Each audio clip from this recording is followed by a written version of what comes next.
Carnival, where the Sydney Autumn Carnival finally heats up with an on-race card here at Rose Hill.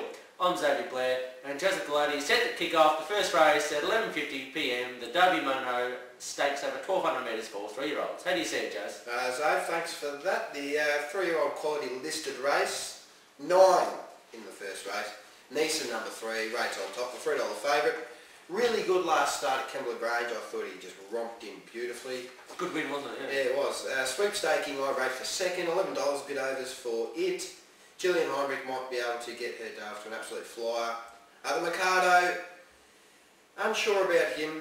With 53 title for Tim Martin, might sneak into a place and breeze up overs at 21s for 4th. How do you see it, Dave? Well, I'm pretty keen on Locaphone here from the John O'Shea yard, who pretty much rattled home off the slow pace there last start, and he looks pretty big overs at $14, TAB Sportsbet fixed odds. From gate 1, Luke Nolan might have a tricky encounter, but I'm sure he'll take him back to the rear and should be able to fly home down the middle of the track, which should be the best going on probably a slow track looking to upgrade to a dare if the rain stays away. For second, I've got the Bart Cummings trained Breeze Up, who pretty like the race Gallopo, went well with the blinkers on last start. Should be better for that run, can improve into a placing this time around. Sweepstaking number 5 from the Gillian Heinrich yard will be looking to get off to a good start at the Dave's Military Rose later on in the day. And for third, I've got number 3 Neeson, who pretty good win in the Birtwell Classic, but just interesting to see how he goes on the rain affected ground here today. So my numbers are 7, 9, 5 and 3. Looking at the second now, the Sherpa Vessens 1400 for the 2-year-olds. Quite a good card this one, very hard to pick a winner. I've got Sasa on top, the $2.80 favourite. I think it might be a day for favourites early on. Really good last start, a 5 and 3/4 length win if memory serves. I've got it ahead of Backgammon, who, pardon me, has the class factor. Zutara comes from a 3rd to Crystal Lily, and down to 11 Fashion, which was a huge run last start. You've got a bit of a rap on it, eh? I do. Fashion was an absolute enormous run last start. When it missed the start by 3, gave them a huge start, settled last, and absolutely motored home to a pretty handy one in Tom's Choice. Finished about a long neck off him there, and I reckon Starkey Concedi should get a pretty good warm-up for the Military Rose once again later in the day. I reckon he can get us off to a pretty good start at fixed odds $31 Fashion. And Clary Connors, he's got the knack with the young ones. He should be able to get this 2-year-old firing pretty early for its 3rd start of its career. For second, I've got number 2 Zutara, favourite horse of mine, out of a lovely mare, Matras, who used to back out of Lee Freeman yard. I reckon he can improve over more ground. For third, I've got number 9 Sasa, handy win last start, but once again up in grade.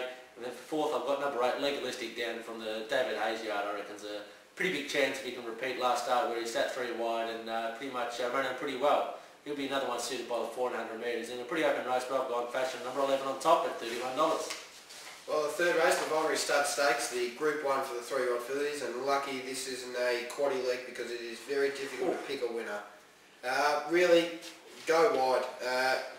Faint Perfume, maybe. $5 favourite. Have her on top at the moment. Set for Fame is a Guineas 2nd place. Skinner in Melbourne. Small Minds going for 3 in a row. Might be a bit harder for her, but Dean Holland having his first ride in Sydney. Good luck to Dean there. Yeah, good luck to him. Number 6 to Noah Evans, who has been just keeping on, giving good sight, is ever consistent. Valdemoro just warming up, as you could see from its last start at Moonee Valley. Should be suited by the 2,000 metres, equal favourite at $5 as well. Slapstick is a Kevin Nolan winner, which usually provides a lot of winners in the Vulnerary Stud Stakes. That's at $41, and then you go down to Mirasalo, who ran 2nd in the Keith Nolan, 23. But my numbers, 1 Faint Perfume, the equal favourite ahead of No Evidence Needed, number 6. Number 7 Valdemoro for 3rd, and number 3 Set for Fame for 4th. How do you see it, Dave? Well, once again, a pretty open Vulnerary Stud Stakes here with pretty much a logical lead up for the Oaks, and Bart's obviously got a Faint Perfume on that pretty classic campaign, but I don't actually have her in my top 4 here today. I'm going for number 14, Mirasalo, who was actually a slashing run last start out at Kembla and the Keith Nolan, just rather pick up Slapstick, actually thought it won. At the $18 fixed odds with TAB Sports, but I reckon that's a great each-way bet with Darren Beaton on top for Gary Portelli. She loves to motor home, and she'll be getting home pretty hard in the wet. The second, I got number 7, Valdemoro, who was a strong winner at Moonee Valley last start, who actually wound them up and won as a pretty convincing favourite, short price. He deserves to be pretty high up in the market here. Number 2, Run for Nara. I'm not sure about her in the Oaks, as she failed in Melbourne when she got over to a bit of distance. I reckon this could be a grand final here today. The wet track's of slight concern, but I've got her in for 3rd with Hugh Bowman on top. And for fourth, I've thrown in the 6, No Evidence Needed, who looked the winner behind Small Minds last start in Adelaide. I reckon there's a good chance to go one better against that one. And with Craig Williams on top, he's sure to fill a place in. So I've gone 14, 7, 2 and 6 in the binary start. The Inglis Queen of the Turf, the 1500 race with a lot of history. Typhoon Tracy with 57, that is ideal for her. The Super Mare backed in from $2.30 to $1.95. Just an outstanding and really in a field of her own in terms of favouritism. I've got her on top. I think the 10 More Joyous is probably the only test for Typhoon Tracy. Then down to 13 Response. The barrier is an issue for her, the 3-year-old, but she does look the real deal. And then back up to the 3 horse Neroli. Loves the heavy, but once again I think Typhoon Tracy will just be a bit too strong for him, Xavier. Just on the Rolly Wobble there, I've got it in my selections, but just as she was not such a blowout a couple of years ago. I remember you had a pretty big win on her that day when she got up to beat Hot Danish in the last couple of strides. I reckon she could be the one to topple Typhoon Tracy again, but I'm going to go one better and stick Benicio number 6 on top. She's closely related to Hatchman, one of my all-time favourite horses, who's still getting on track for the Cox Plate. But Benicio absolutely rattled home there at Warwick Farm off a pretty slow pace and it's on the slow track, which likely get the same conditions. Blake Shin on top, barrier 3, she should settle, midfielder probably a little bit better, and $31 fixed odds. I reckon that's great each way value in a tough field, but I reckon she's due to rattle home and is due to win a big race. So I've gone 6 on top of Benicio. For number 3, Neroli, who's the blowout material once again. I reckon Karen McAvoy's got a cherry ripe for this today. He's no hacker boy, he'll get her home today very nicely. Typhoon Tracy, number 1, she's the best horse in the race by far. I'm just worried on that wet track, although she is a red ransom and she'll have the floaties on. And then 4th, I've got number 10, More Joyous. Once again, another class rise, and she did have to do it tough last start to scrape home. I reckon she's a logical 4th pick in an open race. 6, 3, 1 and 10, leading on to the BMW, where it's a pretty open race, where Thesio leads the market at $3.20. How do you see it, Joseph? Well, Divine Rebel, one of my all-time favourite horses. She's a 5-year-old mare for Michael Moroney. Had a very good campaign in Sydney last year. She, from memory, won a Group 2 and was 2nd in the Sydney Cup, if memory serves. I made a bit of a purchase on her saddle cloth in the Australia Cup during the week, so hopefully she can win, but I think Thesio will be hard to beat.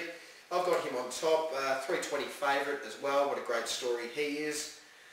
I will throw in Divine Rebel for 2nd. She's a very good each way. I think she's just really warming up to a big race, and this could be Sydney a Cup trial. Absolutely, yeah, that could be another path that she will take. You would suppose that she'd go down that road again. Go up to number 2, Speed Gifted, who almost won last start. A few more metres, I think he would have grabbed Thesio, and then down to Harris Tweed, whose run in New Zealand just showed that really he is going to be looking for a good Sydney campaign. So 1, 10, 2 and 9. Yeah, it looks a tough BMW this year over the mile and the quarter, but I'm sticking with Latorio, who ran on pretty well late last start, and Craig Williams once again sticks with him.